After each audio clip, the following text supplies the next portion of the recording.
Buenos dias from BA. This is a Rorschach Argentina update from the 28th of August 2025. A quick summary of what's going down in Argentina. We need to start this episode with a longer story. A corruption case shaking the very core of the president's inner circle. Last week, a series of leaked audio recordings surfaced, allegedly featuring Diego Spagnuolo, who until last week was the head of the National Disability Agency, or ANDIS. In the recordings, he accuses Karina Milei, President Milei's sister and chief of staff, and her close advisor, Eduardo Lule Menem, of orchestrating a massive bribery scheme. The recordings describe a system where medical and pharmaceutical companies paid kickbacks in exchange for state contracts. The scheme allegedly funneled between $500,000 and $800 each month to the president's sister. Spagnuolo also suggested that President Milei was aware of the situation and even mentioned having WhatsApp messages from Karina Milei as evidence.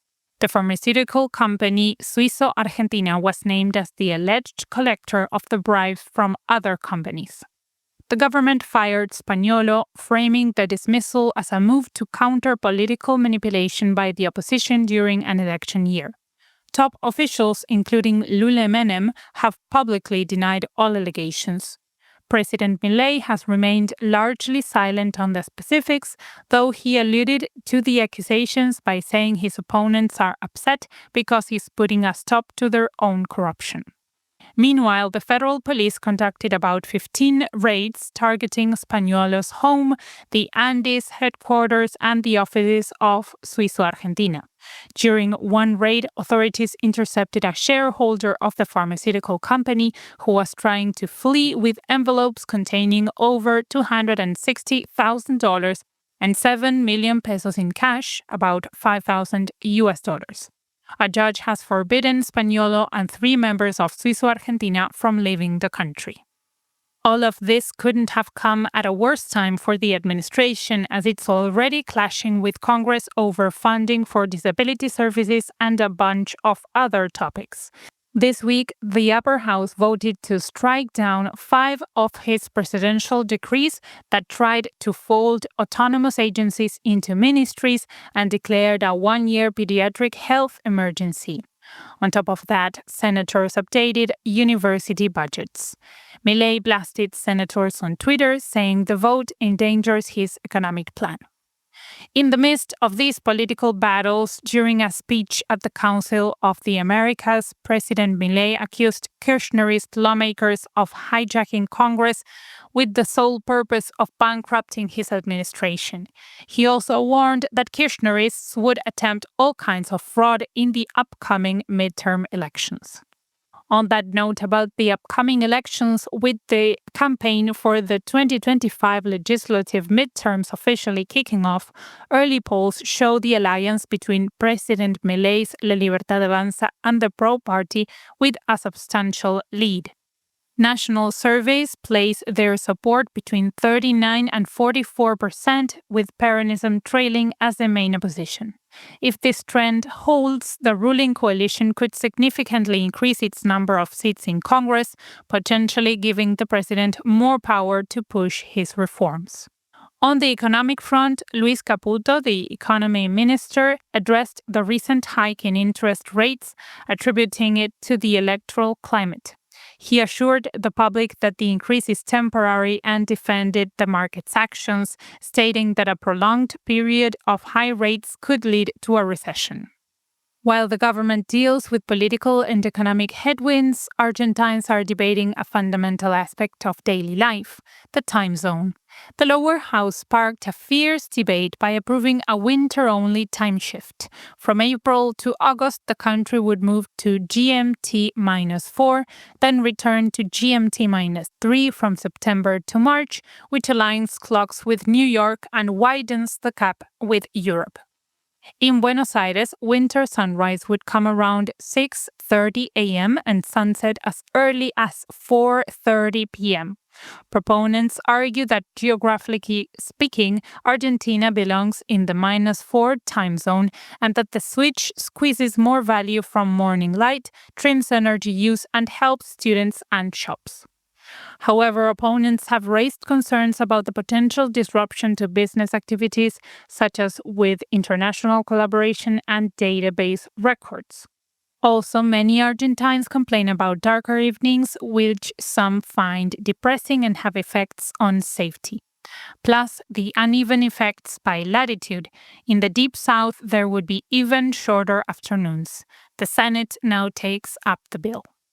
In other news, if you are planning to travel soon, be aware that air traffic controllers have launched a series of scheduled strikes that will run until Saturday, the 30th of August. The union initiated the protests after wage negotiations with the government fell through. The strikes are happening at different times each day, causing significant disruptions, with Aerolíneas Argentinas, the national carrier, reporting hundreds of cancelled and rescheduled flights. Be sure to check with your airline if you have a flight scheduled during this period. In public health news, Ariel Garcia Furfaro, the owner of the HLB Pharma laboratory, and several of his executives were arrested this week. The arrests are part of the investigation into the deaths of at least 96 people from contaminated fentanyl. Prosecutors believe the company's laboratories produced and distributed batches of the potent opioid that were contaminated with bacteria, leading to the tragic deaths. Speaking of tragic, 2 Chilean fans ended up hospitalized after a violent brawl during a Copa Sudamericana match.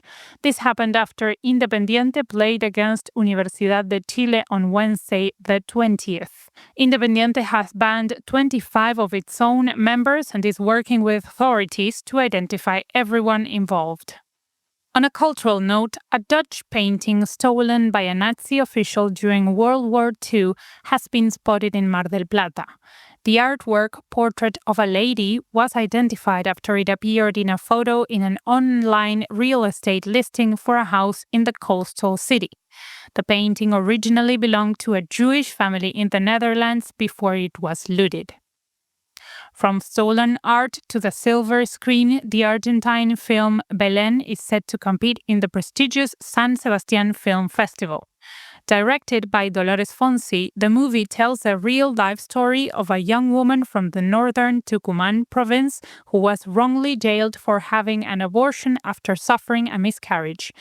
Her case became a landmark in the fight for abortion rights in Argentina, which were legalized in 2020. The president seems to have an eye for cinema, though his latest film recommendation comes with an ironic plot twist. President Milei has been championing Homo Argentum as a shining example of privately funded art.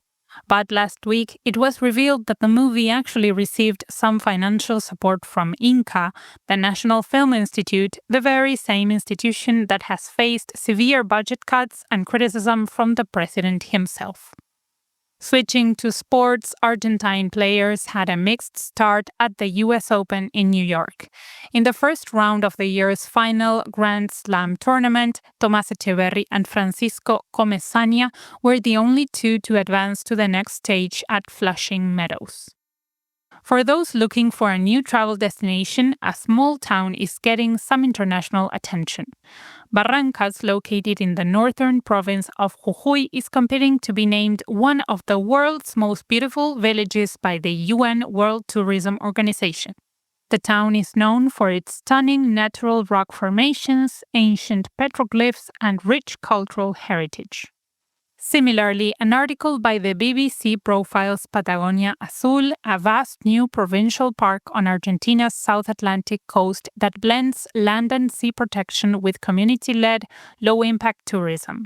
Spearheaded by Rewilding Argentina, the project stitches together former ranchlands around a UNESCO biosphere reserve to safeguard biodiverse kelp forests, sea lion colonies, penguins, dolphins, whales, and steppe wildlife, while developing guided hikes, wild swims, horseback rides, and 2 solar-powered ecologists serving local seaweed-forward cuisine. To learn more, follow the link in the show notes. And that's it for this week. Thank you for joining us. The new Ramble On Georgian slang is out now. Check out the hashtag Georgian Slang. You can find the episode in the Rorschach Georgia update on your favorite streaming platform or follow the link in the show notes. By the way, are you interested in Argentine slang? Would you like us to make an episode on that? Email us at info@rorschach.com. You can also contact us through Instagram at Rorschach_Argentina or Twitter at Rorschach_ARG. Nos vemos la próxima semana.